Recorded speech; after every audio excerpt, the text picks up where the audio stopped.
Country जिसका नाम Israel है। और उस इजराइल में जहाँ पर यहूदियों का एकमात्र देश है, जहाँ पर बहुलता यहूदियों की ज़्यादा है, और वह सभी मुस्लिम कंट्रियों से घिरा हुआ और सेल्फ डिपेंड देश है, और रहता है तो अपने दमंगी के साथ। अब वहाँ पर अपन देखें, साल में एक तारीख ऐसी आती है जो है 22 सितंबर। 22 सितंबर को संपूर्ण इजराइल में उस क्षमावाणी पर्व को राष्ट्रीय त्योहार के रूप में मनाया जाता है। आज हमारे बीच में श्रीमंत राजा जी यहाँ पर विराजमान हैं, और ये क्षमावाणी पर्व रखने के पीछे कारण ये था कि मैं सोच रहा था कि जब इजराइल में इतने बड़े रूप में क्षमावाणी मनाई जाती है, तो क्यों ना हम लोग भी ज्योतिरादित्य सिंधिया जी के ग्वालियर में हैं, तो वहाँ छोटे रूप में क्यों मनाए। और ये क्षमावाणी एक ऐसा पर्व है, इसी पर किसी धर्म का टैग नहीं है, क्योंकि भगवान महावीर स्वामी जैन नहीं थे, क्षत्रिय थे, और उन्होंने जितने भी 5 सिद्धांत सूत्र जो दिए हैं वो प्राणी मात्र के लिए हैं, और जिसमें सारा वर्ल्ड उसे फॉलो करता है। और अपन देखेंगे कि वहाँ इजराइल में महावीर स्वामी के सूत्रों को एक शब्द वहाँ पर आता है जिसे कहते हैं संवाद, और वहाँ पर जो संवाद चलता है उस संवाद के तहत वहाँ पर नियम बना हुआ है कि वहाँ पर आपको हफ्ते में एक दिन अपने अपने मोबाइल सेट को ऑफ करना है, यूज नहीं करना है। एक दिन बिजली का यूज नहीं करना है, एक दिन आपको रसोई गैस में जो गैस है उसका उपयोग नहीं करना है, एक दिन आपको गाड़ी का उपयोग नहीं करना है। उसे संवाद कहा जाता है। और वह इजराइल देश संपूर्ण वर्ल्ड को एक तालीम देता है कि हमें अपने जीवन पर भी कैसे अंकुश लगाना चाहिए। क्योंकि आज अपन देखें, आज हमारे देश को या आज हमारे वर्ल्ड को बातों के बादशाहों की आवश्यकता नहीं है, आज हमारे देश को आचरण के आचार्यों की आवश्यकता है। और अभी अपन देखेंगे तालिबान में जो स्थिति, वहाँ की परिस्थितियाँ आप सबको से छुपी नहीं है, पर हमारे देश के प्रधानमंत्री नरेंद्र मोदी जी ने वहाँ पर अभी भी संघर्ष करते हुए, वहाँ एक एक भारतीय की रक्षा करते हुए उन्हें वहाँ से सुरक्षित निकालने के लिए कटिबद्ध हैं। और अपन देखें, कल जब सिंधिया जी का ग्वालियर में प्रवेश हुआ तो मैंने लोगों से पूछा कि जब मैं गोपाचल पर्वत जा रहा था तो पूरे रास्ते में परोक्ष रूप में ज्योतिरादित्य सिंधिया जी पूरी रोड पर थे बैनर के माध्यम से। तो लोगों ने पूछा, आज तो ज्योतिरादित्य सिंधिया जी हैं। मैंने कहा कल हम लोग मिलने वाले हैं ना, तो इसलिए आज परोक्ष रूप में मिल रहे हैं, कल प्रत्यक्ष रूप में मिलेंगे।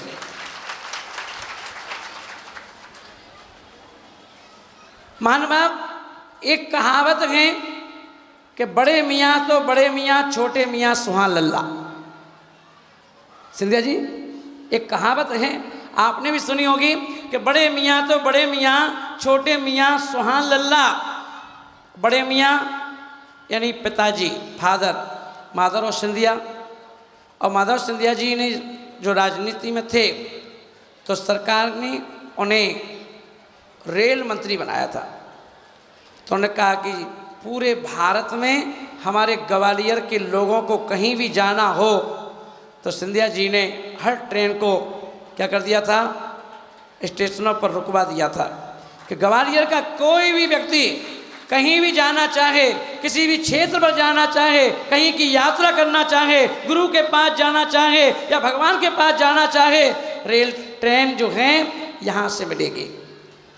वहीं अपन देखें, लोग बताते हैं कि क्रिकेट के लिए उन्होंने क्रिकेट इंटरनेशनल मैच करवा दिए है ना, जो फ्लड लाइट होती है उससे लगवा दिया। तो अपन देखें, इतिहास अपने आप को दोहराता है, इतिहास अपने आप को दोहराता है। और आज अपन देखें कि सरकार ने पिताजी से कहा कि तुम रेल मंत्री, तो बड़े मियाँ तो बड़े मियाँ, छोटे मियाँ सुभान अल्लाह, इनसे कहा पिताजी जमीन पे भी रेल चलाई थी, तुम आकाश में हवाई जहाज उड़ाओ। पिताजी नीचे से यात्रा करवाएंगे और का बेटे से कहा, बेटा बोला कि पिताजी ने की जो देन है वो नीचे ट्रेन से चलवाएंगे, सबको पहुंचाएंगे। और किसी को फास्ट जाना है, जल्दी जाना है गुरु के पास, जल्दी जाना है प्रभु के पास, जल्दी पहुंचना है रिश्तेदारों के पास, तो उन्होंने कहा नागरिक उड्डयन मंत्री बना दिया गया। और नागरिक उड्डयन मंत्री बनकर के उन्होंने कहा कि भले मैं ग्वालियर में रहूं या ना रहूं, पर हवाई जहाज जब जब ऊपर से निकलें समझ जाना ज्योतिराज सिंधिया जी नज़र रखे हुए हैं ग्वालियर पर। अब महानुभाव, अभी कल लोगों ने कहा कि कल महाराज जी ऐसा प्रवेश हुआ है राजा जी का, ऐसा आज तक किसी राजनेता का नहीं हुआ। तो ये आज अपन देखेंगे कि ये उनके भी, क्योंकि कहा जाता है सफलता पाने के लिए 5-6 बातों का होना बहुत जरूरी है। कठोर परिश्रम, कठोर परिश्रम के धनी, संघर्ष, स्मार्ट वर्क।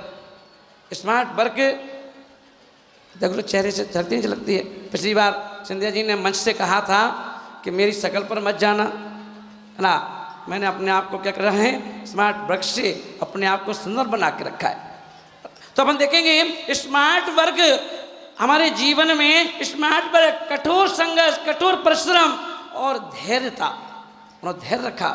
क्योंकि अपन देखें एक राजा क्या करता है, प्रजा के लिए कैप्टन कूल होकर के उन्होंने क्या किया, ध्यान रखा धीरे धीरे। और जैसे ही जिस दिन मंत्री बने, दूसरे दिन खबर आई कि ज्योतिराज सिंधिया जी ने यहाँ की फ्लाइट वहाँ की फ्लाइट ग्वालियर से चालू करवा दी।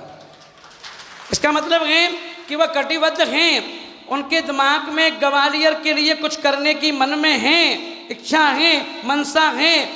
एक दिन नीतू दीदी ने कहा, महाश्री राजा जी की तरफ से कॉल आया था दिल्ली से, कोरोना चल रहा था, और कोरोना चल रहा था उस समय, तो मेरे बोले राजा जी का फ़ोन आया है शाम के समय वो फिर आएगा।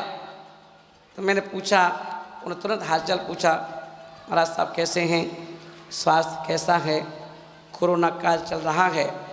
और मुझे लगा कि महाराज साहब से हालचाल ज़रूर पूछ लूँ ना, तुरंत खबर ली। क्योंकि अपन देखें नियर एंड डियर जो करीबी भी हो और पास भी हो, इसलिए मैंने कहा था सिंधिया जी से आप नीचे नहीं, आप बगल में आओ, राजा और महाराजा साथ साथ बैठो। अब महानुभाव, अभी मैंने उस दिन राजा साहब से यही कहा था, आप टेंशन मत लेना ग्वालियर की, आप अपना काम करो और आपकी ड्यूटी को मैं ब्यूटी बना करके 2 साल लगातार चतुर्मास करके और मैं ग्वालियर को देख रहा हूँ। आज महानुभाव, आज हमारे बीच में सिंधिया जी आज यहाँ पधारे हैं, और मैं उनसे यही कहूँगा कि हमारे देश में भी देखिए तकरार चलती रहती है, आपस में बैर विरोध चलता रहता है, मन मुटाव चलता रहता है।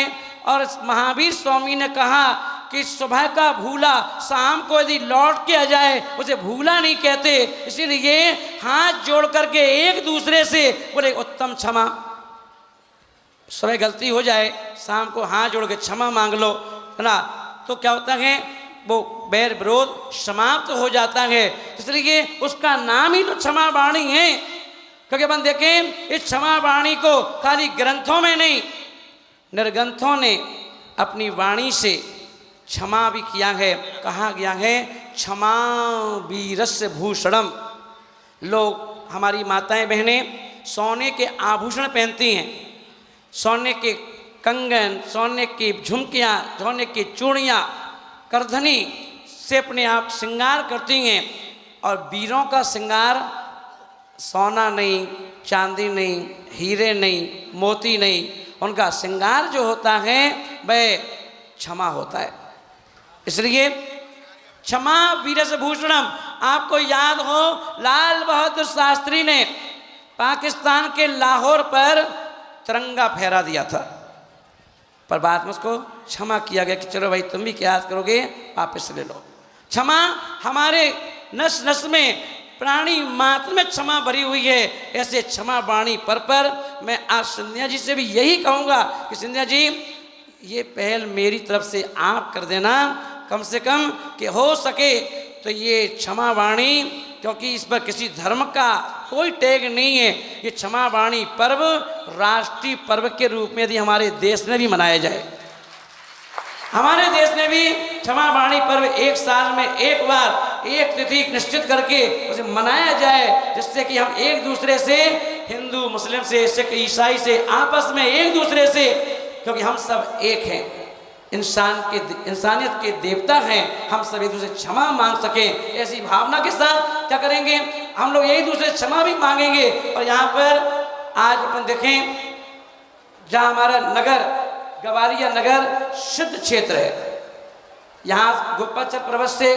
काका ना कौन से वो सिद्ध गए सुप्रतिष्ठित मुनिराज यहाँ से सिद्ध हुए, सिद्ध भूमि है। और आज अपन देखें हमारे बरैया जी उस क्षेत्र पर क्या कर रहे हैं, उस क्षेत्र को देख रहे हैं, हरा भरा गार्डन करके। मैं रोज देखता हूँ सुबह सुबह चारों तरफ की गाड़ियों से, बसों से लोग आते हैं, दर्शन करते हैं, फिर स्टेशन चले जाते हैं ना, वहाँ पर माहौल। तो आज अपन देखें ऐसे सिद्ध क्षेत्र पर, ग्वालियर की नगरी पर आज हमारे युवराज, तो युवराज कहूँगा, राजा तो है, युवराज भी हैं, और युवराज आज अपने नगर की उस पावन धरा पर, सिद्ध भूमि पर आज उन्होंने चरण रखे हैं। और आज अपन देखें, मैं देख रहा था राजा जी जितने लोग यहाँ बैठे हैं, जब आपका प्रवेश हुआ, अभी गीत चल रहा था, आइए आपका इंतजार था, ये कितनी लोग कितनी देर से इंतजार कर रहे थे। सभी लोगों के मोबाइल चालू थे, किसी ने, बंटी ने कहा राजा साहब आ चुके हैं, सब खड़े होकर के अपना अपना मोबाइल निकाल करके राजा को कैद करना चाहते थे अपने अपने मोबाइल में। एक साथ सभी लोगों के मोबाइल चालू थे, है ना। और अपन देखें इतनी प्यास थी लोगों को कि भाई देखें तो हमारे नगर का राजा, हमारे नगर का युवराज आज हमारे बीच में आया है। इससे मैं सोचता हूँ कि तीर्थंकर भगवान जब आते होंगे तो कितना अच्छा लगता होगा। तो ये राजा स्मार्ट राजा, तो स्मार्ट राजा ने क्या किया है, सबको तालीम दी, संदेश दिया कि मुझे देख लो मेरी छवि में कि मैं ऐसा हूँ तो भगवान कैसे होते होंगे। तो महान भाव आज का दिन, आज समय काफ़ी लेट हो गया है, और मैं यही कहूँगा आज हमारे काका जी, हमारी जैन मिलन, जिन्होंने पूरा चतुर्मास लगातार, दूसरा चतुर्मास चल रहा है, और ग्वालियर में राजा जी यहाँ पर बहुत हीरे पन्ने हैं, बहुत हीरे मोती हैं, है ना। सभी हीरे मोती पन्ने, ये वो हीरे मोती पन्नी है कि जो पूरे देश में इनकी चमक धमक सुनाई देती है। उसमें से एक हीरा आप है,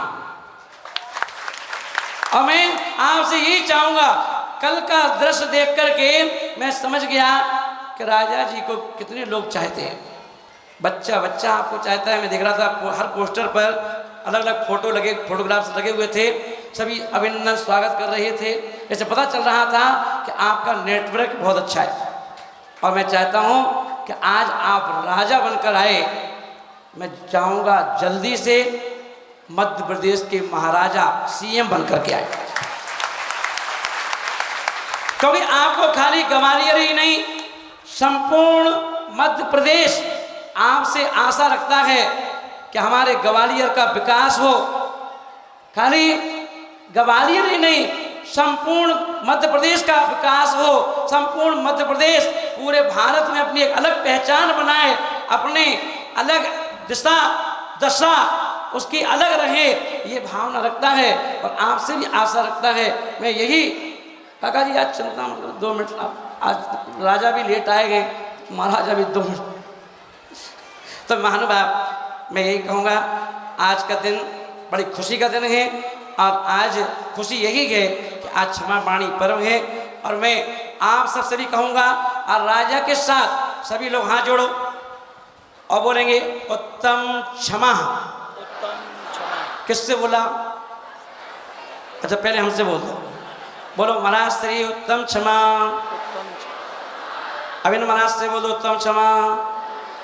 अब तीसरे महाराज से बोल दो उत्तम क्षमा। ओ एलक जी ने क्या बिगाड़ा है, उन 3 दीदियों ने क्या बिगाड़ा है, हमारे युवराज ने क्या बिगाड़ा है, और सिलावट जी ने प्रभारी हैं अपने ग्वालियर के, है ना, बताओ। और प्रथम सिंह जी जो अपने ग्वालियर में ही रहते हैं, उनसे बोलो उन्होंने क्या बिगाड़ा, उत्तम क्षमा, है ना। और हमारे माँ की जाजी, इनसे बोलो उत्तम क्षमा। और ये मुन्ना लाल ने क्या बिगाड़ा, नाम मुन्ना है तो क्या क्षमा नहीं मांगोगे, बोलो उत्तम क्षमा, है ना। और ये अपना छोटा युवा नेता बैठा पीछे, है ना, दिनेश पूरी रिपोर्ट देता है महाराज की हमें और पहुंचा देता है ना। दिनेश के लिए बोलो उत्तम क्षमा। और ये हमारे ग्वालियर की शान काका जी, ऐसे बोलो उत्तम क्षमा। अब आपस में एक दूसरे से बोलो उत्तम क्षमा। अमान भाव हम सभी लोग आज के दिन जहाँ उत्तम क्षमा का दिन है, और क्षमा ही सबसे बड़ा धर्म है। प्रकाश जी, क्षमा से बड़ा कोई धर्म नहीं है। इसलिए द्रौपदी ने क्षमा किया, अपने पुत्रों की हत्या होने के बाद भी उन्होंने सबको क्षमा कर दिया था। क्षमा बहुत सारे किस्से हैं पर अभी टाइम नहीं है, इसलिए मैं अपनी वाणी को यहाँ विराम दूंगा। और यही आशा रखते हुए ज्योतिराज सिंधिया जी से बहुत सारा उनको आशीर्वाद देता हूँ कि आपको जो व्यवस्था दी गई है, आप स्वयं भी राजा हैं और आपके जो व्यवस्था दी है, आप इस ग्वालियर को भी स्मार्ट सिटी बना दें। इस ग्वालियर को भी आप बहुत ऊंचाइयों पर ले जाएं, क्योंकि यहाँ की पूरी जनता आपको आपके नेतृत्व में, और ग्वालियर की नहीं संपूर्ण मध्य प्रदेश की जनता आपसे कुछ आशाएं रखती है, क्योंकि आप राजा हैं और आपके परिवार में सभी ने देश के लिए कुछ ना कुछ सहयोग दिया है। ऐसे ज्योतिराज सिंधिया के लिए मेरा मंगल आशीर्वाद, पूरे सिलावट जी के लिए, हमारे माखीजा जी के लिए, हमारे प्रथम जी कुमार जी के लिए भी, और मुन्ना लाल जी के लिए भी। ये बहुत अच्छी टीम है, बहुत अच्छे लोग हैं, सहज हैं, सरल हैं, कभी भी इनको याद करो हाथ जोड़ आ जाते हो। महाराज जी आपने याद किया, तैयार। मुन्ना लाल जी को जब चाहे बुला लो, मुन्ना लाल जी महाराज जी का बुलावा आया है, हाल भागे भागे आते हैं। और हमारे युवराज जी, ये पूरी सेना आपकी है, जो आपके इंतजार में बैठी थी, ये सेना आपकी है ना। मेरी तो है ही, पर मेरी है तो आपकी है, और आपकी है तो मेरी है, हम दोनों की है ना। क्योंकि आप भी समाज को देखते हैं, हम भी समाज को देखते हैं, आप बाहर से हम अंदर से, और दोनों मिलकर के इनके शरीर की रचना कर देते हैं। ऐसी भावना के साथ मैं काका जी आकर के एक प्रशस्ति हमारे युवराज जी को, आज मंत्री बनकर जी के पहले पधारे हैं।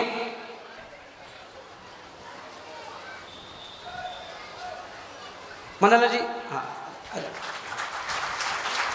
बाकी जी आए, श्रवण जी देने में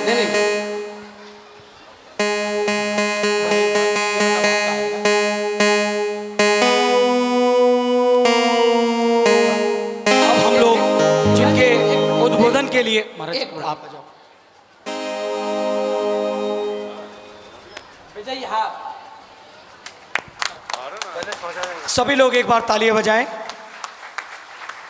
मैं अब जिनके लिए हम आतुर है उद्बोधन के लिए, श्रीमंत ज्योतिरादित्य सिंधिया जी से निवेदन करता हूँ अपना उद्बोधन दे के हम लोगों को कृतार्थ करें। श्रीमंत ज्योतिरादित्य सिंधिया।